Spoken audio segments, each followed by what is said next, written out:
Hey guys, before we start this episode, I wanted to talk to you about Type 1 lifting. So, Type 1 lifting is a clothing line that proceeds of the shirts and tanks and everything else goes to the Children's Diabetes Foundation. So, this all came about with me and seeing a 5-year-old girl in the emergency department that had new onset of diabetes. So, just take a look at the website. It's www.type1lifting.com. So just check it out. If you don't buy anything, that's perfectly fine. I would just like for you just to take a look and just see what we have. So, like I said before, www.type1lifting.com. And guys, I hope you enjoy the show.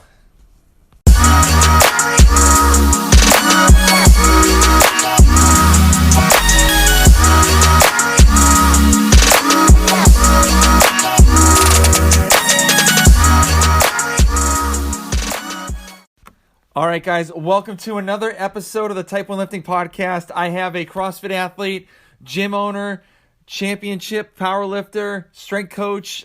Pretty much, I can name a whole bunch of other ones. I'm a big fan of his, Kawika Henderson. How's it going, man? Yeah. What's up, Thomas? I'm glad you have me on the show. Excited to be here, man. Yeah, so like I said before, I've been a big fan of you for a very, very long time, pretty much since I started Instagram, which was... I don't even know how long. It was a long time ago. But just to let you know, like, so when you do your lifts and grunts, I kind of copy that too. So that's how, like, when I do my lifts and, like, get that little grunt going, I actually got that from you. That's awesome, man. About the grunting, it helps me be really aggressive, which you need for the lifts. So the way I teach it is kind of over-exaggerating your breathing. But I also patented a breathing method called the hydraulic breathing method. Oh, okay. So that's actually part of our breathing is being aggressive in the lift. And depending on the lifts that we do, I'll show you how to use the breathing in every single lift. Okay. So if you see me yelling or grunting, it's not just being super extra. Yeah. It's for a reason. Yeah. No, because I use it just like you said before, get that little grunt and little like oomph just to get that pull, like to like either my shoulders or overhead for a snatch. So, I used to be like really quiet, and I just didn't feel like I got the momentum. But that like little oomph when I like yell out, I think that was a huge help. So, I know I get a lot of looks at the gym. That's how you gotta do it. You gotta be aggressive, man. Yeah, no, I agree. So, how did you? Well, actually, before we start that, I just want to make sure this is right. So, I think I read this in a magazine. I think SweatRx posted you on like a while back, and you said you were an artist for DC Comics for a little bit. You had like a little like deal with them. Well, actually, my whole entire family were huge artists. Cartoon artists, portrait artists. We've always been like super into all that and comic books. But it wasn't me. It was actually my two older brothers. Oh, they were okay. about 13 or 14. They possibly had a deal with DC Comics right when the episodes or the comic series Superman Doomsday first came out. Oh, cool. So they're like really good artists. We went to some of the convention centers and they were trying to sign them. And it's all history now. Oh, okay. All right. Really cool. So, how did you get involved in CrossFit? Well, first I was really against CrossFit. Okay. I was one of those guys who are like, you know what? I can do what they're doing, I don't really like it. I don't see the appeal. And then when I started training for the free agency in the NFL, I was like, I think I need to take it up a notch. I need to do something different, something I've never done before. So that's what kind of introduced me to CrossFit. And as soon as I started competing in CrossFit, I'd say probably the first month of CrossFit, I was like, this is what I want to do. I want to compete. So as soon as I started doing that, it just took off from there.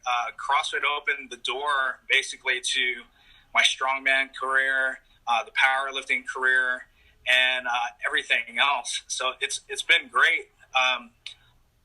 competing in CrossFit, but also pursuing everything else. Just like the CrossFit methodology, they always talk about, be good at a lot of different things, not just one thing. I really took that to heart. And so that's helped me actually be a way better athlete, a CrossFitter, powerlifter. So while I'm training some of these NFL players and major leaguers, it helps me lead by example by pushing them a little bit more as well as pushing myself. Yeah. And with those MLB players and NFL players, you're dealing with like multi-million-dollar, pretty much like people. So you got to be like super cautious on some certain lifts or movements. So how do you actually like program for them for the different workouts? So, I don't want to give you all my secrets. Well, yeah, of course, yeah. I'll fill you in a little bit. So, with a lot of the baseball players, from what we know exactly, from watching baseball, we know that flexibility is key in almost every sport, but in baseball, it is a major key. So even with my regular athletes, day-to-day, everybody, members, we're huge into injury preventive maintenance. That's what keeps us, kind of separates us from a regular CrossFit gym. We're more of a sports performance gym because we take that much time. Every single class, it's about 30 minutes of dynamic band work, every single class, stretching, just to make sure that they continue to make progress without getting hurt. So with some of these players, we might even warm up for longer than 30 minutes, but we program as far as the necessary movements. In a baseball player, upper body, it's good to keep them strong, but you need to keep the flexibility. So if you're trying to do any type of strength program, obviously bench press is going to be minimal. Certain different pressing movements are going to be really good, explosive, dynamic movements. But we just got to kind of keep that in mind and keep that in check. So when it comes to like $1 million NFL players, it's all about crazy brute strength as well as agility. Yep. And so we still make sure we focus on the flexibility, but that's kind of how we program.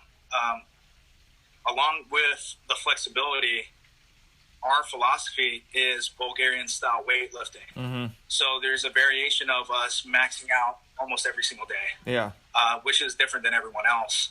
So if we are working in some type of form of percentages, it's just going to be lower weight at higher reps. But most cases, it's always maxing out a max for the day. It doesn't have to be an all-time max, but just the maximum output for that day for that specific rep scheme or that movement. So there's quite a few different things. We don't necessarily call it CrossFit. We call it circuits. After we do our strength. But it's CrossFit. Okay. So is it like an RPE of 10 for like their feeling of that day for the maxing out? Or is it kind of like, I know you said you did percentages, but, let's just say if like someone's like not feeling it too hot today and they feel like maybe like, I get an example, like 135 is their max and they get to like 105 and they're like, okay, I think this is my max today. Is that like when you kind of stop it? So we take that in consideration. So while we do our conditioning, we do a lot of conditioning and stretching before even hitting the strength. So by the time that we're done with our conditioning and stretching, we'll kind of gauge exactly how we're feeling for that day. And if we're not feeling that well, either if we don't go through the movements, I'll literally just switch the days up that we actually had planned or switch up the workouts. So it's always training around them, just like how you do any other athlete, but these are $1 million athletes. You really got to be really careful and making sure that they're making progress, feeling good, but also feeling confident because there's still a mental aspect to these high caliber athletes that they need to be better. And it's my goal to help them achieve that and be confident going in with everything. Very cool. Very cool. And in my whole entire time training these athletes, being a strength coach at this level, the last 5-6 years, literally none of my professional athletes have been hurt. None of them had any type of injuries or anything like that. So, that just shows that the philosophy and everything's working well. Yeah. So I was just going to ask you, I know a lot of baseball players like blow their hamstrings out. So how do you kind of help the baseball players prevent from that happening? Depending on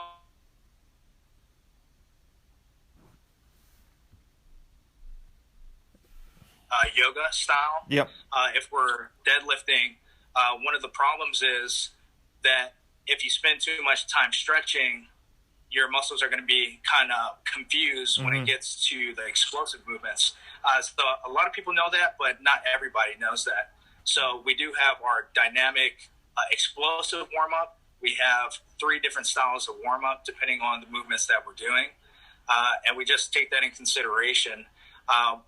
With a lot of these baseball players, what they're doing is not what we're doing. Yeah. So many of them will be getting a personal trainer at a regular gym, doing a lot of isolation movements, which I've seen a lot of the NFL players do as well. Not many of them are doing functional movements. And functional. So our style is going to be functional at extremely heavy weight, but cautious, so it's just when it comes to some of these baseball players that continue to get injured, they're literally training wrong. Yeah. And you can see that in the NFL, any other league, the strength coach, that's going to be the issue. Yeah. Have you ever thought about being a strength coach in the professional leagues, like for an actual team at all, or?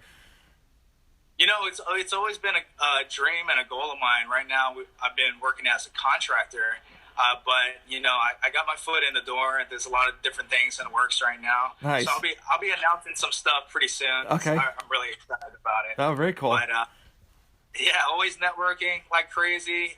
Just making sure that our methods are proven, and just showcasing the talent. Everyone getting stronger. Everyone getting more flexible without any injury. So you see, even one of my latest athletes that signed probably one of the biggest contracts, especially in White Sox history, $100 something million for a few years. Yeah. So in order to do that, you have to know that this athlete has longevity, and it just shows that the strength program is going really well. Very cool. Very cool. And you train at your own gym, CrossFit Golden Titan. So how did that come about? Because I remember, was it like 5 years ago when you actually opened this gym up, I believe?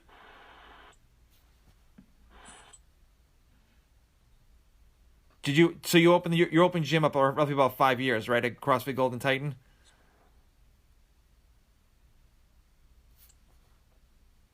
Yeah. Okay. Yeah. All right. So how did that come about? Kind of breaking up. But, Yeah. So I in some of the previous places I was training, I actually never really had a solid coach. So it was a lot of trial and error. I was reaching out to Westside Barbell, California Strength, had a lot of people talk philosophy with me. So I began doing my own programming, testing, having a lot of remote athletes around the world, FBI counterterrorism for these last couple of years. But during the testing, I noticed that I needed my own facility to actually, do exactly what I wanted to do, as well as help my community. What I knew in my area that I kind of grew up in, I went to high school, went to play college ball, became a free agent in the NFL. We knew on our side of town, we didn't have any sports performance gyms. So it was it's kind of like I don't know if you would say like underprivileged side of town, but we all have those sides of town where there's a higher end side that has sports performance, high caliber high schools and stuff like that. So other than doing my work at the Department of Veteran Affairs, when I got into training for the free agency, I noticed this fact. I was a contract coach for some of the local high schools, and I knew that there needed to be a sports performance gym so we could take some of these athletes under our wing and show them exactly how to be successful, mentor them, not just on a sports level or a sports performance, but help them actually be great contributors to the society. And I knew that we could do that if I started my own gym. So we have our sports performance gym. We started it with the family. So it's my dad, my sister. We decided to go in on this together. We didn't have any loans, anything like that. We pulled out of our federal retirement, federal savings to actually implement a place where everyone can be. And the goal was to make sure that all the residents, local athletes, everyone in the area had a shot to come into a performance gym at a very affordable cost. Because as we know, even CrossFit gyms all around the world, all around the state, nation is $150 to $200 a month. Mm-hmm. But if you're looking at sports performance, that could be thousands of dollars a month. Absolutely. So our goal was like, hey, let's make sure that we're giving back to the community, making it a no-brainer to take their health serious, but also trying to help the actual family stick together, the family grow strong together by being able to assess some of these higher end facility styles. Mm-hmm. So, I take it in consideration, and we came up with a plan. It's $70 a month here. Try to keep it as affordable as possible. And we even have incentive to bring your family in. So it's an extra $5 per member. So we try to make it as much of a no-brainer as possible to work on your health and your lifestyle. Yeah, I love that, because a lot of the gyms, because I'm originally from Massachusetts, and so I know CrossFit Back Bay is like, I think it was like close to like $300 a month, and I'm like, that's insane for a gym. That is like, I Crazy. yeah, and like it's like, of course, like obviously living in Massachusetts, the cost of living is a little bit higher, but like for even in Georgia now where I'm living, some of the prices are like $200, $175. Like you barely get to like the below $100 mark. So I mean, and I think it's not fair for other people that actually want to do CrossFit or functional fitness or like sports performance, and they don't have the money. They have to go to the Global Gym and pretty much have just like Men's Health magazine to train them, or like a YouTube video. So I think that's awesome what you're doing. That's great, man. Yeah, we took that in consideration. Even with the programs that we have available, and we have a lot of less fortunate, underprivileged kids that can't even make up some of the funds. Yeah. We put them on scholarship. So we have them coming in. We set up a youth football team. We had them all on scholarship. We want to do as much as we can to give back to our community. Yep. And kind of mentor all these athletes into becoming very strong-minded individuals that will help their family. Just good, solid people. Yeah. So does anybody like from like your gym get like little fanboy with you when they first get in? Like, oh, well, here's a CrossFit athlete. Here's like a former like NFL free agent. Like they see this, they see you, and they're like, holy cow! Like, look at who am I talking to? They actually don't. Yeah. Okay. They'll probably do that when they see some of the athletes that come in. Okay. They're like, oh yeah, that's just coach. Good, nice to meet you, coach. But it doesn't hurt my feelings or anything like that. My goal is to help them out as much as possible. If I can bring some of the athletes in to kind of encourage them to get that drive, that's all that matters. Sometimes I do jump into the class to kind of encourage them. Mm-hmm. I'll make sure if we're lifting heavy, I'm going to lift with the class. Just to have a little bit of fun. Yeah. So I'll sound too. Yeah, definitely. So you've been to regionals twice, and I think you had a chance to go to the CrossFit Games, but I believe you had like an elbow injury that you couldn't make it, or am I saying? Did I get that right? Yeah. So at my last regionals, I had a serious case of altitude sickness. It affected me pretty tough. I didn't know I was borderline anemic. So that definitely plays a huge case, when it comes to altitude. Yeah. I didn't know that. I had no idea what was going on. All I knew is my body was shutting down, but I was very hydrated, so I didn't understand. And then I didn't find out until later, after regionals, that weekend at regionals, when I came back, my kidneys were almost done. It was failing. Jeez. And then I found out after that I shattered my elbow. And I'm like, I don't even know. I was so weak. I have no idea how I shattered my elbow. Yeah. And so when I came back, it was tough. Like any other athlete that goes through injuries, there's a huge mental aspect. So we designed a lot of different, I designed a model for myself that now I share with the rest of the gym, faith, focus, hard work. And, we've been living through it in our workouts and outside of the gym. So that's our philosophy. You got to have faith for where you want to go. Even if there is a lot of different things that pop up in your daily schedule or a lot of distractions, you got to stay focused. But faith alone is not going to get you to your goals. You still have to work hard. Mm-hmm. So I kept repeating that to myself to kind of get me through those tough slumps coming back. And I finally worked really, really hard, and they were telling me that I wouldn't be able to work out for a year. I came back, competed in the 2019 CrossFit Open, and I qualified for the games. Yeah. And then upon review of one of the videos, they were like, hey, well, it looks like your overhead walking lunges, your single arm overhead walking lunges isn't the same lockout as your handstand push-ups. And I was like, that's nuts. I was like, how can it not be the same, Yeah. But it still kind of bothers me. So it fuels me to keep getting better at everything that I do, keep working harder. But unfortunately, even after that, I had to undergo my second elbow replacement because there was complications. Yeah. So now I'm still coming back, still working on it. It's a tough journey, tough road, but I feel like I'm paving the way to the next athlete that has this issue. Yeah. So if anyone has this issue, I'll help you out, tell you exactly what to do. But it's been good so far. I competed in the North American Powerlifting Championship. Did really good there. There's the national or the drug tested worlds. Yep. Did really good. As well as the Callus Championships out of the Philippines. That was an online live broadcast, which was really cool. That's cool. Just qualified for the Fittest Games. We got those workouts. We just got those workouts tonight, so we're going to be hitting them pretty hard tomorrow.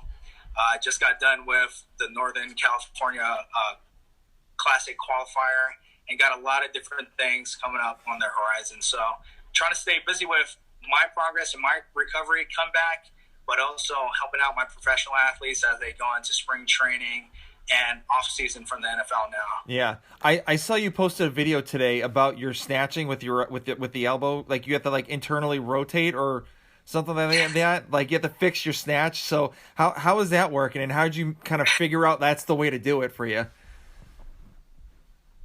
It was just trial and error.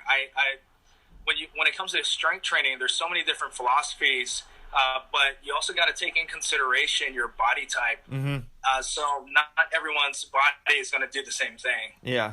And what I kept thinking, I was getting actually, I would say, I was thinking about it the whole entire time. Exactly how can I hold, overhead pretty strong? Mm-hmm.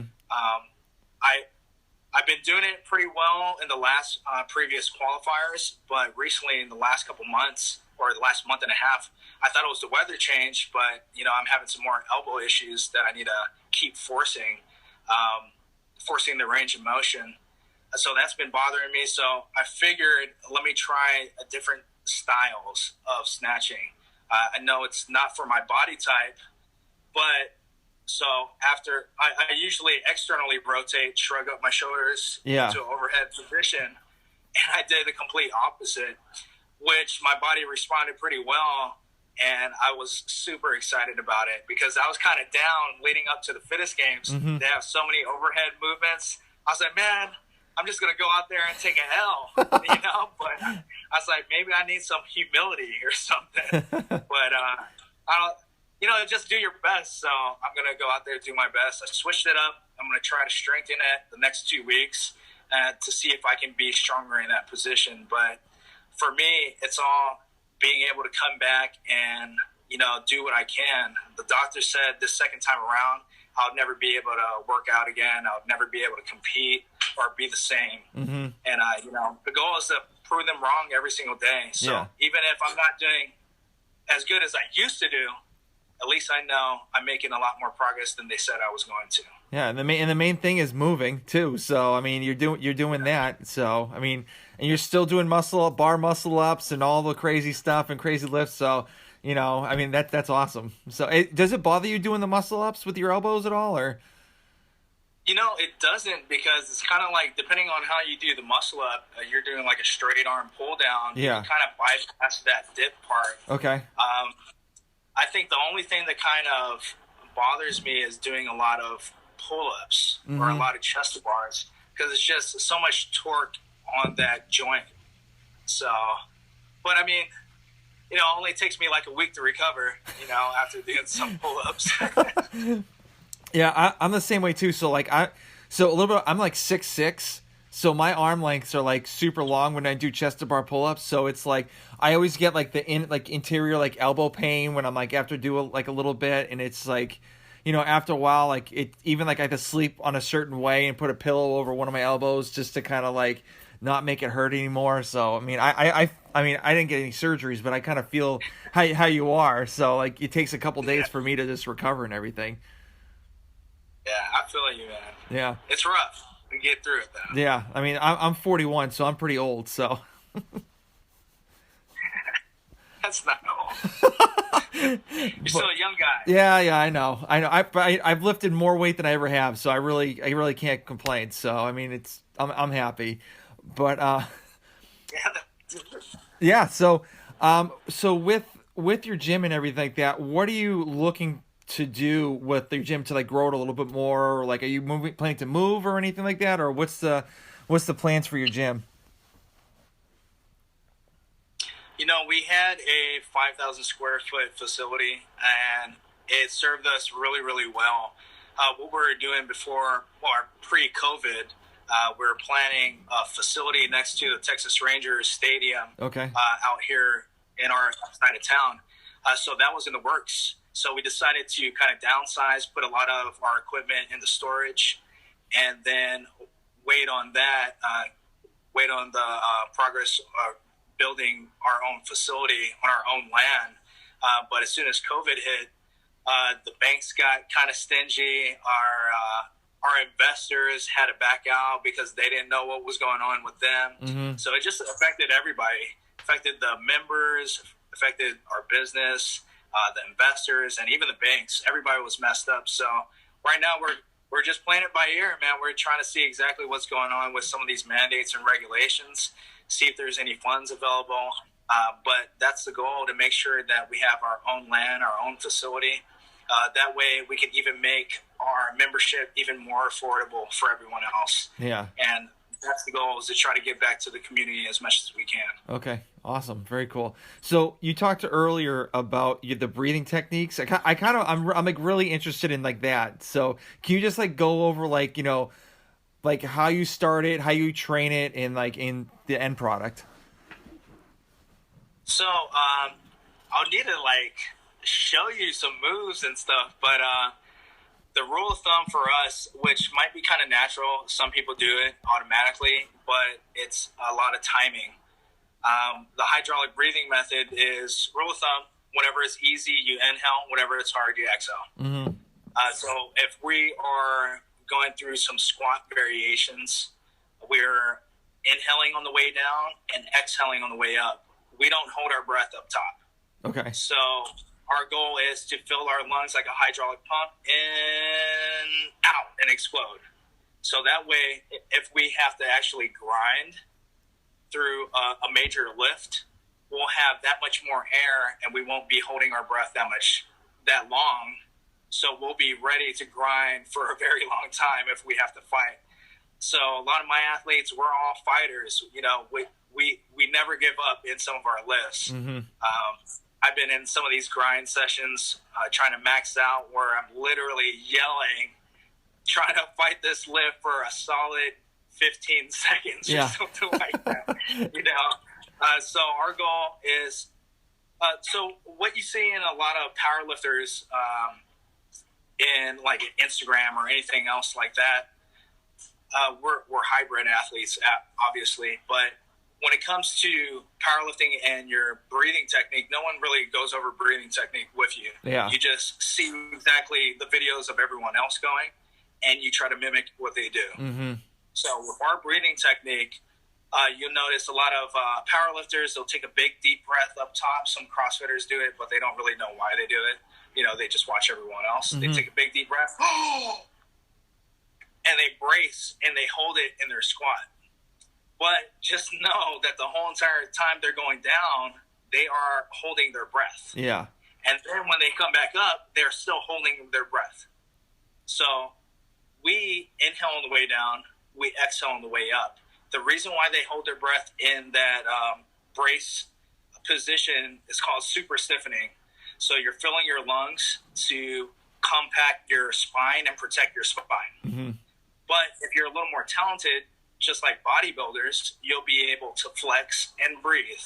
So what we do is make sure the core is engaged, but as it's engaged, we inhale on the way down to get ready to explode. So that's kind of the rule of thumb, how we do things. We believe that the more air you have, the stronger you are. Yep. So just more air. That's exactly how we coach. There's a lot of different specifics and timing, but that's kind of like something I would have to show or like do a seminar to show you exactly in one specific lift how this breathing method works. Okay. All right. Have you ever thought about doing that on Instagram or kind of like having your own like paid program for it? Yeah, we're in the process of doing something, an actual YouTube channel. Usually on my YouTube channel, I'll post a couple workout videos, but we're planning on getting in depth with some of these philosophies and everything that can kind of help a powerlifter as well as a CrossFitter, Olympic lifter. Basically, just be the best athlete you can be. Yeah, very cool. That's awesome. Yeah, I'll definitely subscribe to that channel. So also I also heard I was doing some research on you a little bit more. So you ran for mayor for your town? I was initially going to run for mayor, but I decided to run for city council. Oh, that's it. Okay, all right. So how did that go? Like, what made you decide to get into like the city council and like kind of get into politics, kind of? I think it was inevitable. When you network as much as I do, and you're a business owner, you kind of want to know exactly what's going on in your community. Not just your community, the nation, everywhere, So what I decided to do was run, but I decided to do that because it's in my nature to help people. Mm-hmm. So I've been helping people when I worked in the federal government, coming over into owning our own business with the athletes. My goal is to help you as much as possible. And I just felt that by putting myself out there and running for city council, I'll be able to help the entire city as much as I could, just like I do my athletes. So there's I studied political science a while back, always been pretty active in politics, but this was like, hey, I'm actually going to do it, I don't really care. I don't care. I'm going to do it. Yeah. No matter what everyone says. So there's a lot of people, even family members, no one really knows the process of how to go about to do it, but I took the time in between coaching. I'm like, I got to find out what to do. Yeah. And as soon as I saw the first step, I was like, all right, I'm going to do it no matter what, no matter how much money it takes. Let's just try to learn the ropes. And that's exactly what I did. It was such a great learning experience, learning every aspect of how to run for local city council, even for the state. I met some amazing people that were running for state representatives, mayor, sheriff, everything else. So it was a huge networking opportunity for me.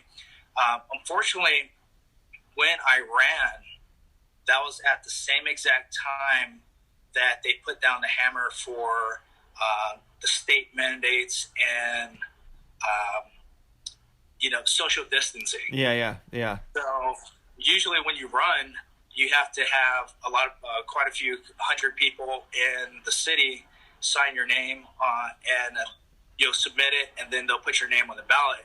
Mm-hmm. But as soon as I got mine, it was like the next day there was social distancing. So you couldn't go door to door. You couldn't even hang out and talk to other people to get the signatures.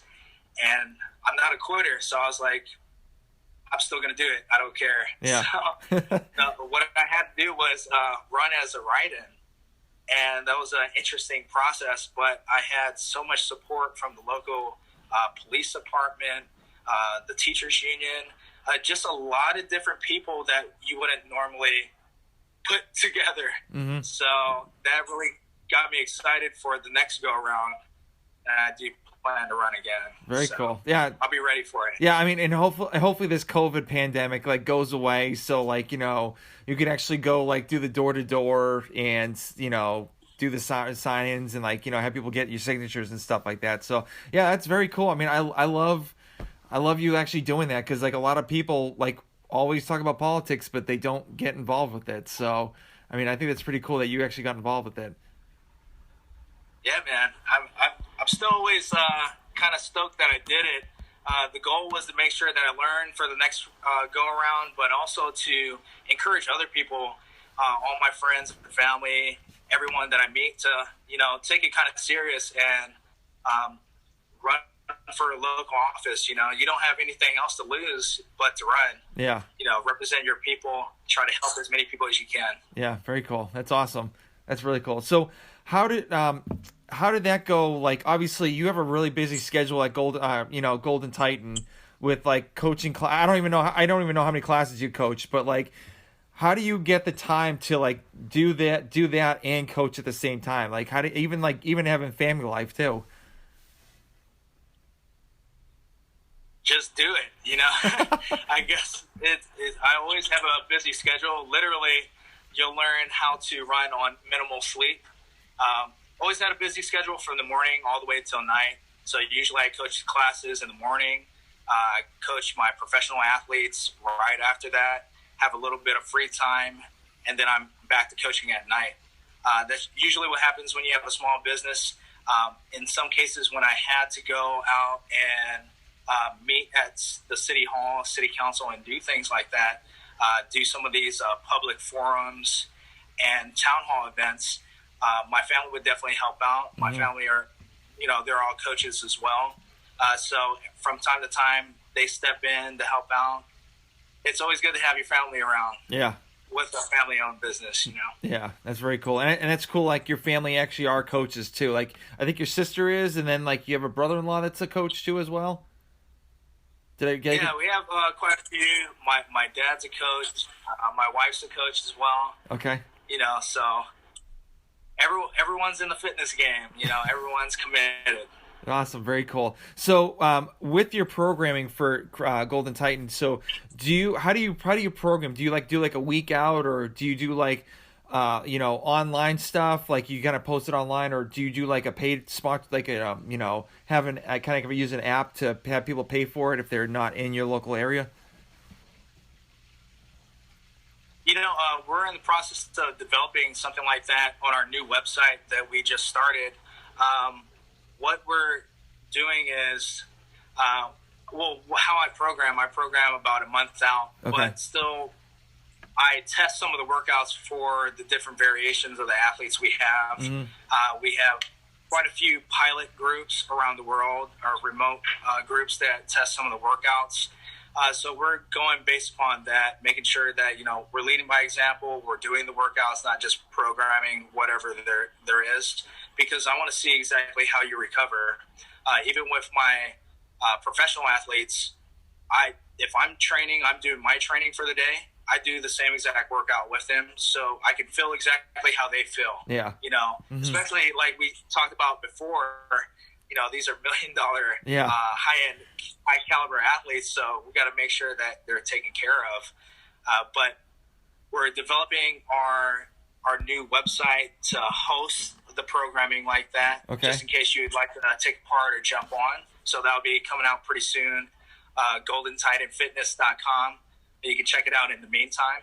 But yeah, so usually program about a month out, and as we go, if I have to switch it up, depending on how some of the athletes are feeling, I can actually plug in different routines or different works throughout the weeks. Very cool. So do you ever get like burnt out for like doing like month-long programming? Like, do you do like one Sunday and just kind of grind the whole day just to get the programming done? Sometimes I'll do that. I haven't done that recently. It's usually if I program for the month and then I follow up with all the athletes every single day just to make sure that they're feeling okay. Yeah. Then I'll switch it up then. But usually don't really cram too much, you know. Yeah. It's always taking time and making sure that injury prevention is first. So, you know, the difference with our programming now was that I came to understand that you don't need so much back-to-back workouts. You don't need a lot of volume. You just need to be consistent, efficient, and work on your breathing. So there's a lot of different styles you could do that, but that back-to-back crazy volume, I'm not a fan of it. Yeah, you know, I'm not either. I think it can burn people out. Yeah. Yeah, I'm not a big fan of like back-to-back stuff. It's just like you like do it that day, get like, you know, absolutely torched, and then the next day you look at it, you're like, what again? It's yeah. I give the big middle finger. I'm like, no, I'm not doing this. Like, I'll do something else. Very cool. I feel you. Yeah, very cool. So we're getting close to the end. So I know you kind of talked about Golden Titan Fitness a little bit. So what do you have plans in your future, like for this year, for like, you know, yourself or like anything else going on? You know, I have quite a few things planned. Other than going through with the new facility, we're still working on that right now.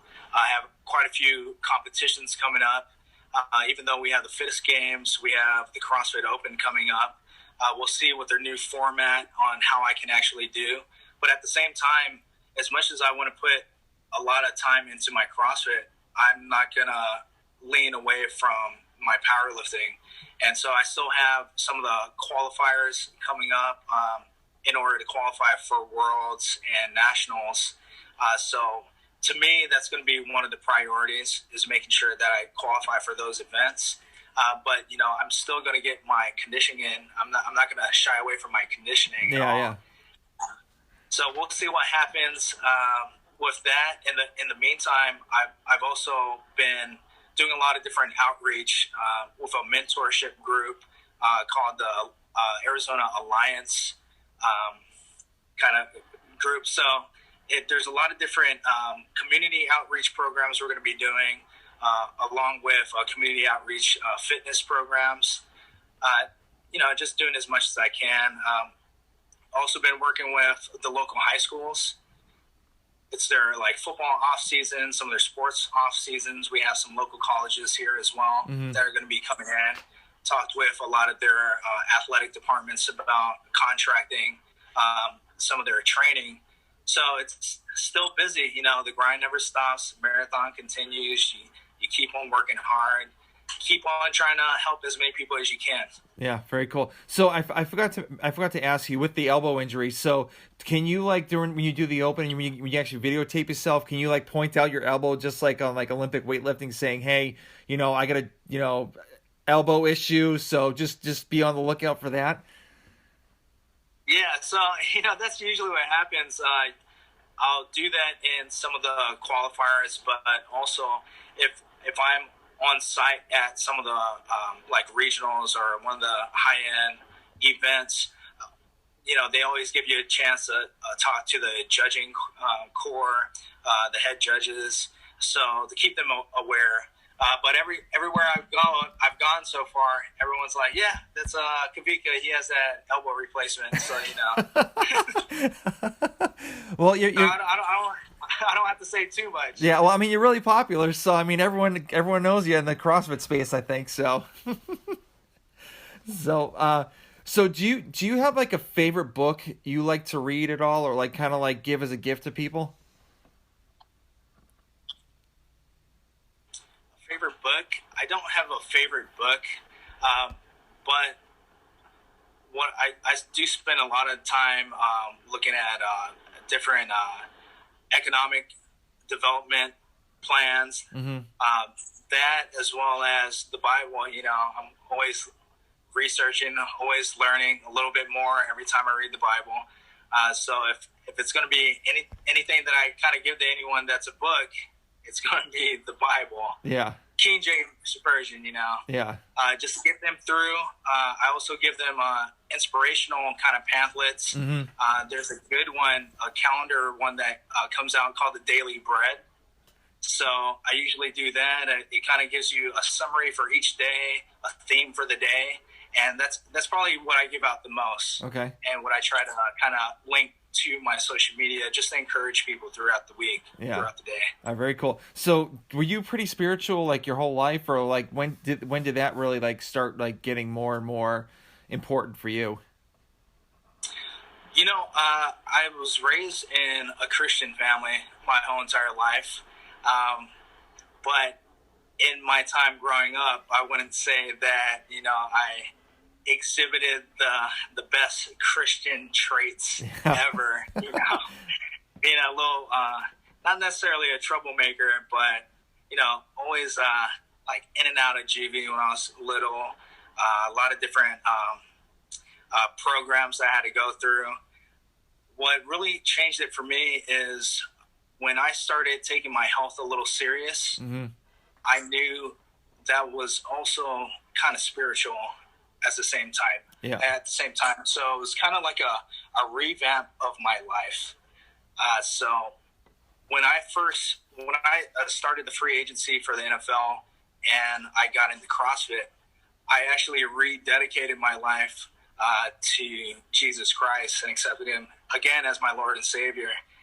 And from that point, I knew I kind of had to make not just a spiritual change. I wanted to make a physical change, a physical outlook, so people will know that I changed. Yeah, absolutely. And hence the beard, man. Yeah. So, you know, I want to say it's like a religious beard, but it means a lot to me in rededicating my life to doing the right things. Yeah. So we can always talk about a different testimony later on, another time.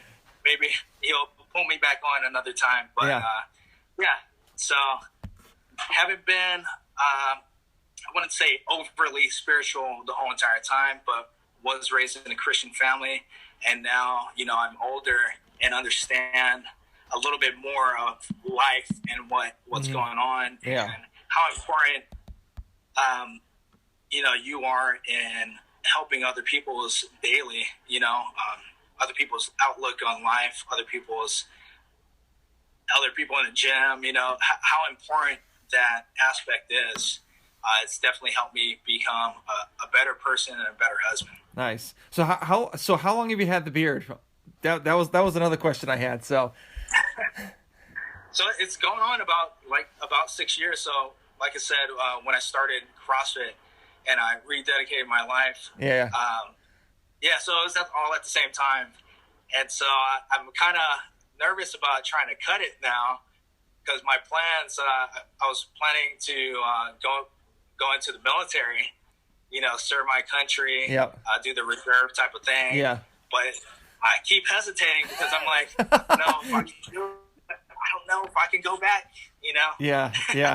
No, I hear you. I mean, I was 7 years Air Force, so yeah, I was a reservist too, and I actually joined like super late in my life. So I was 27 when I joined, and now it's like reserves. I know it's like 35 you can get in, which is really cool. I mean, I've learned a lot. I've gained so much experience being in the military, and I've seen a lot of things that, you know, I am truly grateful being in the Air Force for. So I mean, if I could do 20 years, I would, but, you know, diabetes kind of screwed it for me. So I was like, okay, I guess I'll do 7. So, and that's it.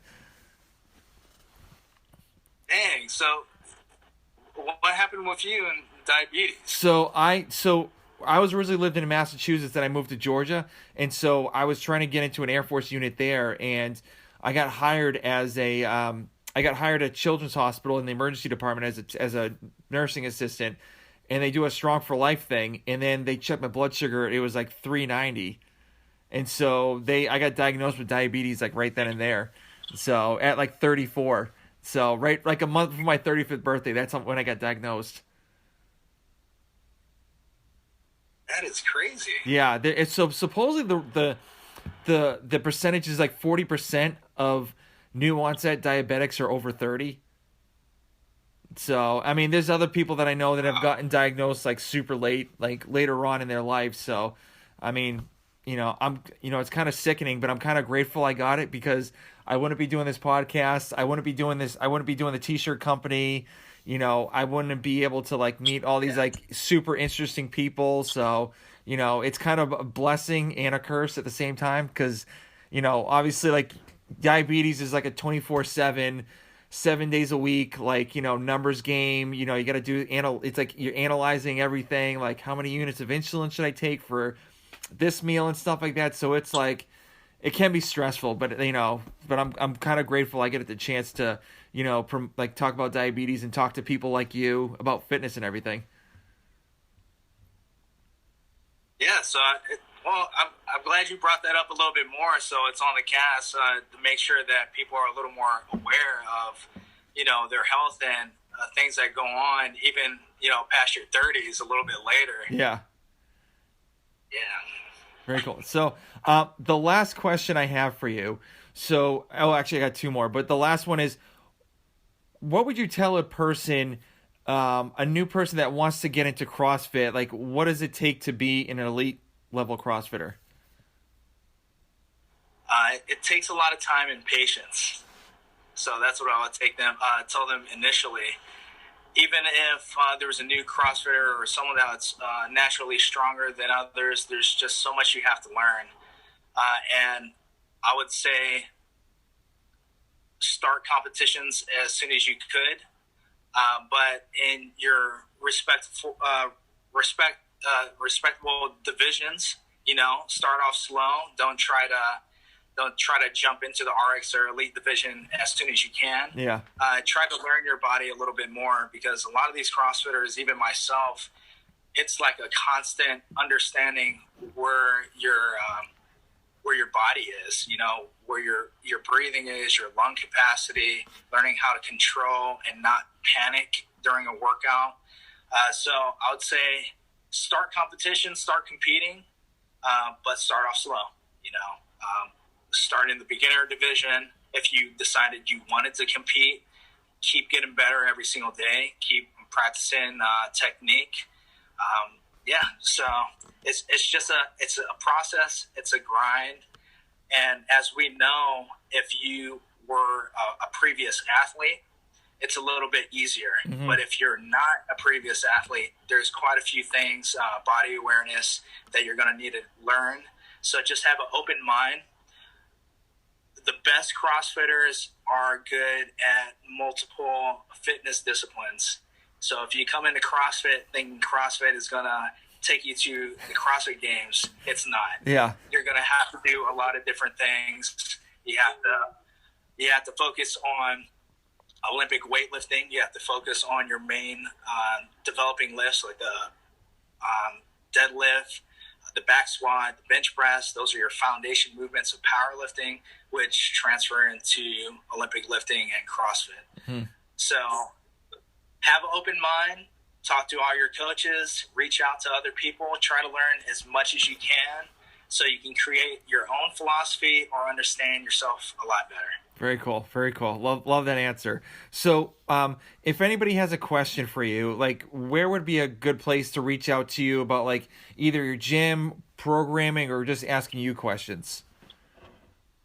Well, I'm really big on responding on social media. So if you're on Instagram, you can always look for me at RoboHerculesRx.